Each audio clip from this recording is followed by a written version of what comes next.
नमस्कार मित्रांनो, मुरंबा मालिकेच्या आजच्या भागामध्ये आपलं मनपूर्वक स्वागत आहे. आणि त्यामध्ये आता रमा ही गेस्ट हाऊसमध्ये सकाळी सकाळी आंघोळ करून फ्रेश होऊन आता आरशासमोर येते आणि पोटाला हात लावत तिच्या बाळाला गुड मॉर्निंग करते.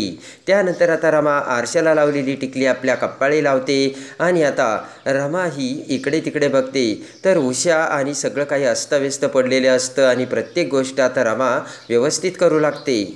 इकडे आता खाली आभ्यासुद्धा आता कामाला जाण्यासाठी आलेला असतो आणि अक्षयला म्हणतो, अक्षय चल ना, ऑफिसला जायला उशीर होतोय. तर अक्षय म्हणतो, मी नाही येते आज. आभ्या म्हणतो, का? तर आता समोरच आता इरावती आणि माही तिथे बसलेल्या असतात. तेव्हा आता अक्षय म्हणतो की अरे आज माझ्यामुळे हिला त्रास होतोय आणि म्हणून मी कामाला नाही येत. तर आभ्या म्हणतो की म्हणजे? आणि तेवढ्यात आता हसतच आभ्या म्हणतो की बरोबर आहे, तुझ्यामुळेच तिला उलट्या होत्यात. आणि ते ऐकताच आता इरावती मोठमोठ्याने हसू लागते आणि आई आजी म्हणते की काय बोलतोय अभिजित? तर आभ्या म्हणतो, बरोबरच आहे ना आई, याच्यामुळेच तिला उलट्या होत आहेत. आता इरावती तोंडाला हात लावते आणि लगेच आता अक्षय म्हणतो की आभ्या मीच तुला सिरियसली सांगतो, मी माती खाल्ली आणि तिने कुल्फी खाल्ली. सिरियसली आम्ही काल बाहेर गेलो होतो. अक्षय म्हणतो, तिला डोहाळे लागले होते आणि तिला कुल्फी खावीशी वाटत होती म्हणून मी तिला बाहेर घेऊन गेलो आणि तिला कुल्फी खाल्ली आणि त्यामुळेच आज तिला उलट्या होत्यात. आणि आता आभ्या म्हणतो की ठीक आहे. आणि अशा वेळी ना आता डोहाळे लागल्यामुळे काही खावंसं वाटतं तेव्हा तू गेला असेल घेऊन, पण तिथला वास नसन सहन झाला. हे होतं अशा दिवसामध्ये, चालतंय ना असे आभ्या आता अक्षयला बोलतो. आभ्या म्हणतो की तिची काळजी घ्यायला घरामध्ये आहे सगळे, आपल्या ऑफिसमध्ये ना अक्षय सगळी खूप कामं पेंडिंग आहेत आपली. आजी म्हणते, एकदम बरोबर अभि. आणि तेवढ्यात आता अक्षय म्हणतो की पण आजी तिची अवस्था बघ ना कशी झाली. आणि तेवढ्यात अक्षय रामाकडे येऊ लागतो तर इरावती उठून उभा राहते, अक्षयला आडवी येते. इरावती म्हणते की अरे अक्षय असं काय करतो, आम्ही सगळेजण आहोत तिची काळजी घ्यायला, तू काही काळजी करू नकोस. इरावती म्हणते की आम्ही तिची व्यवस्थित काळजी घेऊ, तिला व्यवस्थित खाऊ पिऊ सुद्धा घालू, तू काहीच टेन्शन घेऊ नको आणि तू कामाला जा. आणि त्यानंतर आता अक्षय इरावतीला म्हणते की 1 मिनिट मला माझ्या बायकोशी बोलू द्यात ना. आणि लगेच आता अक्षय म्हणतो की रमा मग जाऊयात ना, मी तुला बरं वाटतंय ना? तर रमा मान हलवते, म्हणजे माही मान हलवते. आणि लगेच आता माही तिच्या हाताचा अक्षयला किस देते. आणि ते बघताच आता आभ्या म्हणतो, मी सांगते ना तुला अक्षय ती बरी आहे, तू चल आता, आपल्याला ऑलरेडी उशीर होतोय. आणि आभ्या आता अक्षयला घेऊन बाहेर जातो. आणि आभ्या आणि अक्षय जाता क्षणी रागावून आता आई आजी इरावतीला म्हणते की इरा घेऊन जा तिला आत. आणि आई आजी आतमध्ये निघून जाते. इकडे आता माहीचा हात धरून इरावती माहीला उठवते आणि आतमध्ये घेऊन जाऊ लागते. आणि इकडे आता आई आजी आणि इरावती दोघींनीही माहीला आता बेडरूममध्ये आणलेलं असतं. आणि दरवाजा बंद करून आता इरावती माहीला म्हणते की काय चाललंय माही तुझं, अगं तुला काही अक्कल आहे की नाही? आणि इकडे आता लगेच आता माही म्हणते की माझ्यामुळे ना त्या रामाला आणि तिच्या बाळाला त्रास होतोय. ते ऐकताच आता राग येऊन सनकन आई आजी माहीच्या थोबाडीत मारते. आणि त्यानंतर इकडे आता आई आजी म्हणते की लाज नाही वाटत का, पोटात बाळ असताना दारू पितेस? तेव्हा आता लगेच आता माही म्हणते की मारा मला, पण मला माहिती आहे मी रमाला त्रास देते. आणि इकडे आता आई आजी म्हणते की देवा ही ना लगेच तिच्या अवकातीवरती जाते. आई आजी म्हणते की देवा उद्या ही स्वतःचं बाळ पण त्या रमाला देऊन टाकायचं, हिचं काहीच खरं नाही आहे. आणि लगेच आता आई आजी म्हणते की अगं अक्षयला कळलं तर किती प्रॉब्लेम होईल. तेव्हा आता चिडचिड करत रागावून माई म्हणते काय कळणार आहे अक्षयला, आणि मी प्रेग्नंटच नाही आहे. तेव्हा अक्षयला काय कळणार? तेव्हा आता माई म्हणते मी नाही आहे प्रेग्नंट. ते ऐकताच आता आई आजीला सगळ्यात मोठा धक्का बसतो. आणि लगेच आता आई आजी माहीकडे बघते आणि म्हणते की अगं तू काय बोलतेस, तू प्रेग्नंट नाही आहे?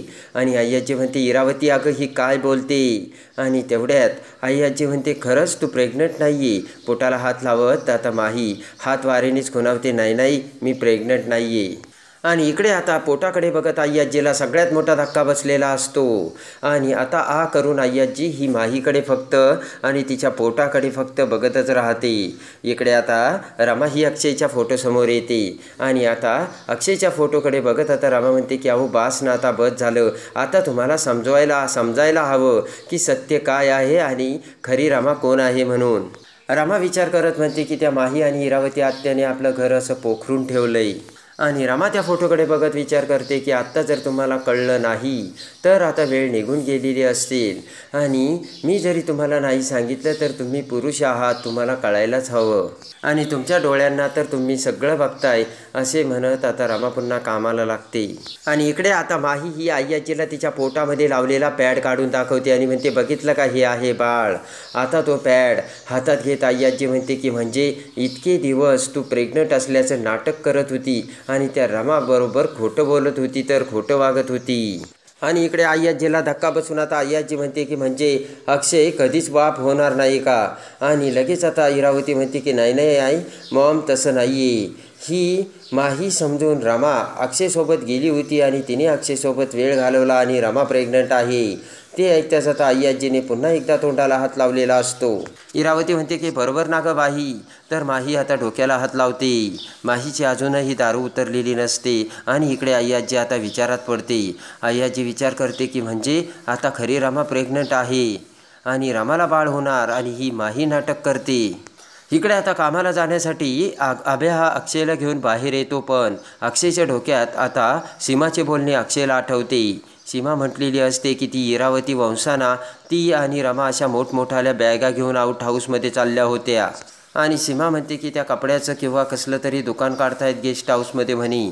अक्षयला ते आठवते आणि अक्षय आता अभ्याला आपल्याकडे बोलावतो आणि तेवढ्यात आता अभ्या तिथे येताच अक्षय म्हणतो की इरावतीचं आत्याचं आपल्या गेस्ट हाऊसमध्ये काय चालतंय. तेवढ्यात अभ्या म्हणतो की तिचं कपड्याचं काहीतरी बिझनेस वगैरे आहे ना, तेव्हा ती बिझनेस संबंधी काहीतरी काम चालतंय वाटतं. अभ्या म्हणतो म्हणजे मी नाही बघितलं, मी ऐकलंय कारण आई त्या दिवशी सांगत होती. आणि लगेच आता अक्षय म्हणतो की चल आपण जाऊन बघू. अभ्या म्हणतो नाही नाही नको रे बाबा, मागच्या वेळेस गेलो होतो तर तिने पकडले होते आणि तिने मला खूप मोठी गोळी पाजली होती. अभ्याकडे बघत अक्षय म्हणतो की अरे तू एवढा का घाबरतोस, घर आपलंय अभ्या. अक्षय म्हणतो की ती हे काही अंगारे धोपारे फू फू करते ना, त्यातच मला काहीतरी गडबड वाटते रे अभ्या. आता अक्षय म्हणतो की अभि मला वाटतंय नक्कीच तिच्या डोक्यात काहीतरी शिस्त आहे रे, चल आपण बघून बघू. अभ्या म्हणतो काय करतो यार अक्षय, आपल्यालाच कामावर जायला उशीर होतोय. आणि त्यानंतर आता अक्षय हा अभ्याला घेऊन गेस्ट हाऊसकडे जाऊ लागतो, पण त्याच वेळेस आता इकडे आता आई आजी ही बाहेर येऊ लागते. आणि इकडे आता आई आजी ही बाहेर येता क्षणी अक्षय आणि अभ्या आता दोघेही गेस्ट हाऊसकडे जात असल्याची आजी बघते आणि आई आजी विचार करते की अरे बापरे, गेस्ट हाऊसमध्ये तर रमा आहे. आणि पटकन आई आजी अक्षयला हाक मारते आणि तिला कसं तरी होण्याचं नाटक करत डोक्याला हात लावते. तर अभ्या अक्षय पळतच आजीकडे येतात. इरावती म्हणते की मॉम काय झालं, आणि पटकन इरावती पाणी आणून देते. तर अक्षय म्हणतो की आजी जोराचा श्वास घे. आणि आता सगळ्यांनी आई आजीला धरलेलं असतं. तेव्हा आता आई आजी म्हणते की अरे थोडा अशक्तपणा आला आहे आणि थोडी चक्कर आली होती. अभ्या म्हणतो की चल आजी आपण आतमध्ये जाऊन बसू. तेव्हा आता आजी म्हणते नाही नाही मी ठीक आहे, तुम्ही जा आता ऑफिसला. आजी म्हणते तुम्ही काहीच नका करू, तुम्ही ऑफिसला या जा, इरा आहे माझ्यासोबत. तर इरावती म्हणते हो हो मी आहे ना. आणि आई आजीने अभ्या आणि अक्षयला आता काढून दिलेलं असतं. हसतच इरा म्हणते की नीट जा बरं का, मी आहे, तुम्ही काही काळजी करू नका. अभ्या अक्षय निघून जातात. आणि लगेच आता इरावती म्हणते की कुठे निघाली होती. तर आई आजी म्हणते की गेस्ट रूममध्ये. तेव्हा आता इरावती म्हणते की मॉम अगदी तुला वेळेत चक्कर आली. आणि आई आजी खुश होते. आणि त्यानंतर आई आजी आता गेस्ट रूमकडे जाताच आता गेस्ट रूमचा दरवाजा वाजतो. तर रमा दरवाजा उघडते आणि समोर असते ती आई आजी. इकडे तिकडे बघत आता आई आजी म्हणते म्हणजे इथे राहतेस वाटतं तू. आणि आता आई आजी म्हणते की म्हणजे मुकादमाचा बंगला नाही तर मुकादमाचं गेस्ट हाऊस तू अखेर बळकावलंच नाही का. रमा आता एकटक नजरेने आजीकडे बघू लागते. आणि रमा बोलू लागतात. आई आजी आतमध्ये येते आणि म्हणते की बस मला इरावतीने सगळं काही सांगितलंय आणि आज ना मी तुझं ऐकायला आलेले नाही आहे इथे. आणि आज मी तुला शेवटचं सांगायला आले रमा, मला माहिती तू ना माझ्याशी कायम स्पर्धा करत आली. आणि आई आजी म्हणते की तरीसुद्धा मी आजपर्यंत समजत आले की रमा चांगली मुलगी आहे, आपण तिला मदत केली पाहिजे म्हणून. आणि तिने आपलं मत स्वीकारलं पाहिजे, तिने आपल्या मनाप्रमाणे वागलं पाहिजे असं मी कायम समजत आली आहे, पण तू काही सुधारलीच नाही. आणि त्यानंतर मला एक दिवस कळलं की असं करून कोणीच आपलं होत नाही रमा. आणि शेवटी आपलं म्हणायचं असलं ना तरी ती व्यक्ती आपल्या तोऱ्याची लागते, आपल्या बरोबरीची लागते. आणि त्यानंतर आता आई आजी म्हणते की म्हणून मी माहीला स्वीकारलं. आणि रमा तू घराबाहेर काढलं तुला तरीसुद्धा मी विचार केला की तू कायम आमच्या घरामध्ये कशी येतेस. आणि मग मला समजलं माही जरी घरात राहत असली ना तरी अक्षयचं बाळ तुझ्या पोटात आहे. आणि लगेच आता आय्याजी म्हणते की म्हणजे केवढं हे प्लॅनिंग आणि प्रॉपर्टीसाठी ना किती काही करायचं. आय्याजी म्हणते की पण मी तुला शेवटचं निक्षून सांगते, हे बाळ जर तू आमच्या स्वाधीन करून गेली नाही तर मी तुला काही सोडणार नाही, एवढं तू लक्षात ठेव रमा. आणि त्यानंतर आता रमा आपल्या पोटाला हात लावते आणि म्हणते की आय्याजी मी असा विचार केला होता की ज्या वेळेस तुम्हाला कळेल मी आई होणार आहे त्यावेळेस तुम्ही मला आनंदाने भेटायला येताल. तुमच्या नात सुनेला आणि तुमच्या पतवंडाला तुम्ही आशीर्वाद द्या असं मला वाटलं होतं. आय्याजी आता रमाच्या पोटाकडे बघते. पण काही हरकत नाही, तुम्ही आजपर्यंत माझ्याशी वाईट वागला तरीसुद्धा मी तुमच्याशी वाईट नाही वागणार, कारण माझा तसा स्वभावच नाही आहे असे आता रमा आय्याजीला सांगत असते. आणि त्यानंतर आता रमा म्हणते की ज्या दिवशी लग्न करून मी या घरात आले आणि या घरची सून झाली ना त्या दिवशी या घरातील माणसं बघून, हे घर भरलेलं बघून मला खूप आनंद झाला होता. आणि त्या दिवशीच मी ठरवलं होतं या घराला असं घट्ट बांधून ठेवायचं. आणि हे सगळं करण्यासाठी मी नात्यांची अजून नाती घट्ट करण्यासाठी प्रयत्न केला. आणि यामध्ये मला फक्त नाती हवी होती आणि नातीच महत्त्वाची होती. हे सगळं मी नाती एकत्र ठेवण्यासाठी केलं असे रमा बोलते. रमा आता आय्याजीला समजावत असते. पण पालथ्या घड्यावरती पाणी आय्याजी आता रमाचं काही ऐकायला तयारच नसते. आणि रमा म्हणते की मी पैसा बंगला वगैरे याची कधी अपेक्षाच केली नाही आणि आतासुद्धा ती करू शकत नाही. तर हसतच आय्याजी म्हणते तू आणि प्रॉपर्टीची अपेक्षा करणार नाही, काय बोलतेस रमा तू. आय्याजी आता हसू लागते. आय्याजी हसतच म्हणते तुला नात्यांची श्रीमंती हवी होतीस आणि पैशाची श्रीमंती नको होतीस ना तरीसुद्धा तू आलीस ना आमच्या दारात रमा. लगेच आता राग येऊन रमा म्हणते हो आले, कारण हे दारसुद्धा माझ्या नवऱ्याचं आहे आणि त्याच्या पोटात जे बाळ आहे ते सुद्धा त्याच्या वडिलांचं आहे. रमा म्हणते की आणि मी येणार कारण तो माझा हक्क आहे. आणि लगेच आता आय्याजी म्हणते बघ आलीस का अवकातीवर, आली प्रॉपर्टीवर हक्क सांगायला आणि दाखवायला. आणि लगेच आता रमा म्हणते की हक्क दाखवायला आणि हक्क सांगायला तुमच्याकडे प्रॉपर्टी आहेच कुठे. आणि तेवढ्यात आता इरावती तिथे येते आणि बोट करत म्हणते गप्प बस, काहीही बोलू नकोस आणि पुन्हा आमच्या घरात पाऊल ठेवायचा जर प्रयत्न केला तर माझे इतकं कोणी वाईट असणार नाही असा दम इरावती आता रमाला देते. आणि लगेच आता आय्याजी म्हणते की अगं इरा ही काय म्हणते, ही प्रॉपर्टी आपली नाही म्हणून. तर आता हात जोडून इरावती म्हणते की तू गप्प बसशील का आता. आणि लगेच आता आय्याजी म्हणते की अगं इरावती तू का पाया पडतेस, कारण इरावती म्हणते की वाद वाढायला नको, आपल्याला वाद नकोय मॉम. इरावती म्हणते फक्त हिच्याकडून आपल्याला अक्षयचं बाळ हवं आहे, हिचं बाळ हवं आहे आणि तेही आपल्या ताब्यात, बाकी आपल्याला हिच्याकडून काहीच नको. इरावती म्हणते की हे सगळं ना अक्षयपर्यंत पोचायला नको आणि घरच्यांनासुद्धा कळायला नको. आणि लगेच आता इरावती म्हणते की तू चल बरं. आणि इरावती आता आय्याजीला घेऊन जाऊ लागते. तर आय्याजी म्हणते की पण ही काय म्हणते प्रॉपर्टी नाही म्हणून. तेव्हा आता इरावती म्हणते की अगं तिचं कशाला ऐकतेस तू, तिच्या डोक्यावर ना प्रेग्नन्सीमुळे परिणाम झालाय, काहीही बडबडते ती असे म्हणत आता इरावती आय्याजीला घेऊन जाते. इरावती आय्याजीला घेऊन जाता क्षणी इकडे रमाच्या डोळ्यात पाणी आलेलं असतं आणि पटकन रमा आता सोफ्यावर बसते. आणि रमा आता आपल्या पोटाला हात लावते आणि विचार करते की खरंच मला आय्याजींचं बोलणं खूप वाईट वाटलं. आणि काय विचार करतात त्या, मी हे सगळं प्रॉपर्टीसाठी करते, यांना काही वाटतंय का असं बोलायला, असा विचार आता रमा करते. आणि रमाला खूप वाईट वाटतं. आणि लगेच आता रमा विचार करते की पण प्रॉपर्टी तर इरावती आत्याने हडपली, मग त्या असं का म्हणाल्या. याचा अर्थ अजूनही आय्याजीला माहिती नाही आहे की प्रॉपर्टी ही इरावतीच्या नावावर आहे. आणि अजूनही आय्याजीला माहिती नाही आहे की ही प्रॉपर्टी माहीच्या नावावर केली गेली. बरोबर, त्यांना म्हणजे आय्याजीला इरावती आत्या कशी कळू देईल, म्हणजे अजून आय्याजीला माहितीच नाही आहे की प्रॉपर्टी माहीच्या नावावर केली गेली आहे म्हणून. हे आता रमाच्या लक्षात आलेलं असतं आणि पटकन रमा डोळे पुसते. आणि इकडे इरावती आता आय्याजीला पुन्हा माहीकडे घेऊन येते. माही आता समोर बसलेली असते. तर आय्याजी म्हणते कसं वाटतंय आता, तर माही म्हणते बरं वाटतंय. आणि लगेच आता आय्याजी म्हणते की परत जर तू दारू पिली ना याद राख. आणि तेवढ्या डोक्याला हात लावत आता माही म्हणते की आय एम सो टायर्ड आणि म्हणून मला प्यावीशी वाटली होती, मी खूप थकले होते.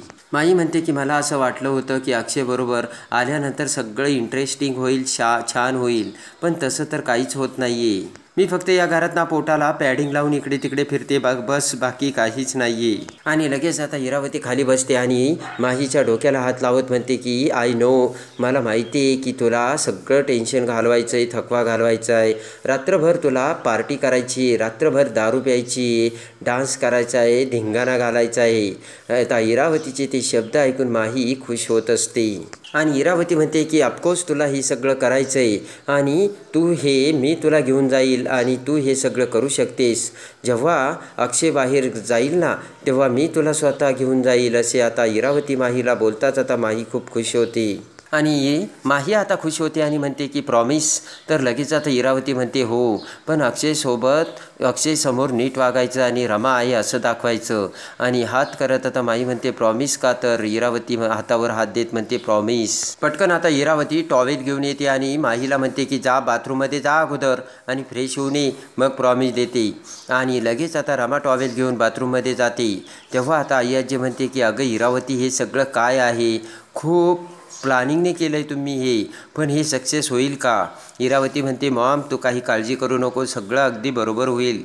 आई आजी म्हणते की किती पोरकट पोरगी आहे ही, रमाच्या जागी आपण हिला निवडलं पण हिचा काही बालिशपणा जातच नाही ग इरावती आता आई आजीकडे बघते. इकडे आता इरावती आई आजीला समजावते आणि म्हणते की आई आजी ती बालिश आहे पण ती मोठ्या घरातली आहे, ती श्रीमंत आहे आणि स्वच्छ इंग्लिश बोलते आणि तिला मॅनर्स आहे, कुठे काय वागायचं, कसं बोलवायचं आणि काय करायचं हे सगळं तिला माहीत आहे. आणि इरावती म्हणते की तिचा क्लाससुद्धा मोठा आहे, हाय क्लासमधली आहे ती. आणि मेन म्हणजे तुझं ती ऐकते, तुझ्या दबावाखाली राहते आणि हे सगळं रमा जर असती तर तिने तुझं असं ऐकलं असतं का, असे आता इरावती आई आजीला समजावते. आणि आता आई आजी इरावतीकडे बघत खुश होते आणि म्हणते की इरा तू सुद्धा हळूहळू सगळं शिकतेस बरं का. आणि रमा आता सोफ्यावरती आउटहाऊसमध्ये पुस्तक वाचत बसलेली असते आणि तेवढ्यात दरवाजावर पुन्हा टकटक असा आवाज येतो, दरवाजा वाजला जातो. रमा म्हणते आली ना, आणि रमा दरवाजा उघडते तर पटकन साई आता आतमध्ये येतो आणि दरवाजा बंद करून घेतो. आणि लगेच आता रमा म्हणते की काय साई तुम्ही कधी आलात? आणि लगेच आता साई रमाकडे बघत खुश होतो आणि म्हणतो की हे बघा तुम्हाला भेटायचं होतं म्हणून आलोय आणि चला आत्ताच्या आत्ता आपल्याला निघायचं आहे. आणि रमा म्हणते की कुठं आहे? तर साई म्हणतो सांगतो ना, तुम्ही ना 2-3 कपडे घ्या आणि निघा, आपल्याला जायचं आहे एका ठिकाणी. तर रमा म्हणते नाही साई, अशा अवस्थेत मी नाही येऊ शकत. आणि आता साई म्हणतो की कुणीच नाही बघणार, सगळेजण आतमध्ये जेवतायत, तुम्ही चला, तुम्ही आवरा. पण आता रमा म्हणते की आपण कुठे जातोय ते तरी सांगा ना साई. साई म्हणतो की मी तुम्हाला सगळं सांगतो, तुम्ही अगोदर आवरा आणि तयारी करा. आणि त्याच वेळेस आता रमा ही कपाट उघडून तिचे आता पर्स, बॅग आणि कपडे घेऊ लागते. तर त्याच वेळेस आता साई दरवाजा उघडतो आणि म्हणतो की चला आवरा लवकर. इकडे त्याच वेळेस आता माही ही शिगार ओढण्यासाठी बाहेर आलेली असते.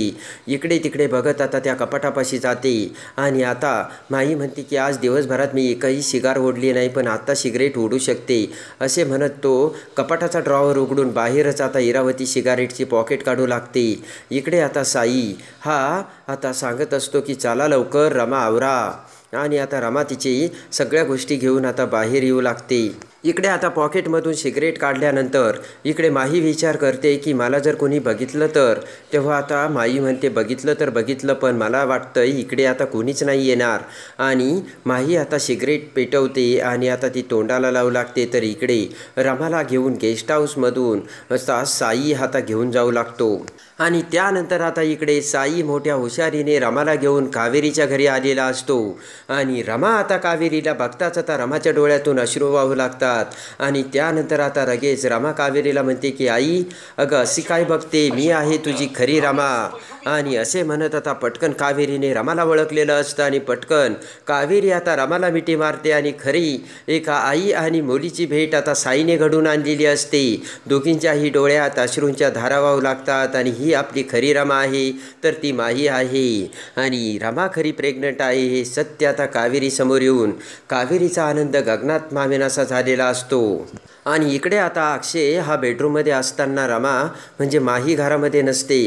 बेडरूममध्ये माही नसल्यानंतर आता अक्षयला माहीची आठवण येते आणि मोठ्याने अक्षय आता माहीला हाक मारतो. आणि इकडे आता माही बाहेर शिगार पित असते. आणि तेवढ्यात आता अक्षय बाहेर येतो. आणि अक्षय बाहेर येताच आता माहीने सिगरेट सिगरेट पिल्यामुळे तो सिगरेटचा वास सगळीकडे पसरलेला असतो. तर अक्षय म्हणतो की हे काय इथे वास कसला येतोय.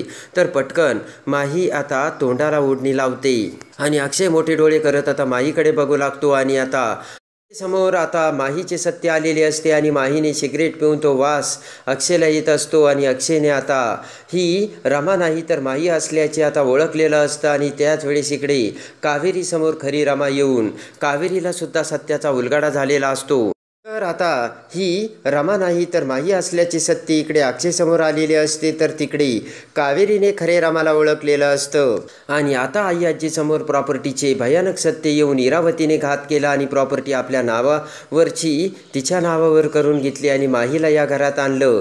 हे सत्य आता रमा आई आजीसमोर कसे आणते आणि अक्षयला आता खऱ्या माहीच्या सत्याचा उलगडा होऊन आता अक्षय रमाला कसे पुन्हा घरी घेऊन येणार हे बघण्यासाठी आणि मुरंबा मालिकेच्या डेली अपडेटसाठी आपल्या चॅनलला लाईक करा, सबस्क्राईब करा.